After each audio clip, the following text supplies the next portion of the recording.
नमस्कार दोस्तों। क्या आपने अपने घर के लिए किसी तरह का कोई फायर इंश्योरेंस ले रखा है?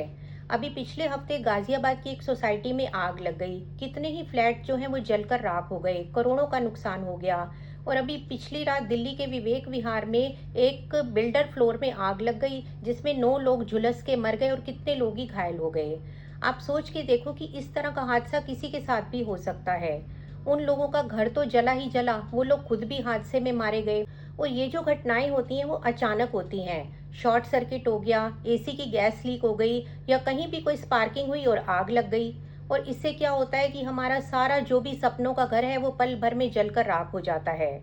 आप अपने लिए जब सपनों का घर लेते हैं तो उसके लिए कितना पैसा लगाते हैं, होम लोन लेते हैं, ईएमआई भरते हैं, लेकिन अगर ऐसे आग लग गई तो पल भर में आपका सारा का सारा घर जल गया, फर्नीचर जल गया, जो आपने इंटीरियर कराया था वो सब खत्म हो गया। तो इस सब से बचने के लिए आप जब भी कोई घर खरीदें तो उसके साथ अपना एक फायर इंश्योरेंस भी लेकर रखें। क्योंकि अब ये देखिए कि जिन लोगों का घर जल गया उनको ना तो कोई सरकार कॉम्पनसेशन देगी और ना ही बिल्डर कुछ मुआवजा देगा। तो अब उन लोगों का जो नुकसान है, जो उन्होंने इतना पैसा लगाया था, वो सारा का सारा बिल्कुल ज़ीरो हो गया।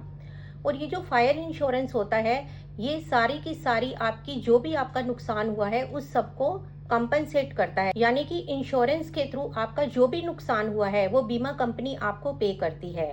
तो आज के समय में जो इंश्योरेंस लेना एक लग्जरी नहीं है, आपके लिए एक बहुत बड़ी जिम्मेवारी है कि अगर आप घर ले रहे हैं तो आप उसके साथ अपना फायर का इंश्योरेंस भी ज़रूर लेकर रखें।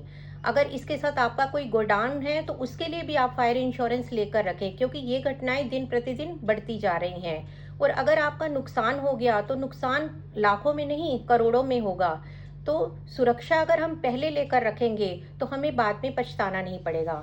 अगर आप भी अपने घर के लिए किसी तरह का कोई फायर इंश्योरेंस लेना चाहते हैं तो आप हमें डिस्क्रिप्शन में दिए गए नंबर पर कांटेक्ट कर सकते हैं। हमारी टीम इसके लिए आपकी मदद करेगी। धन्यवाद।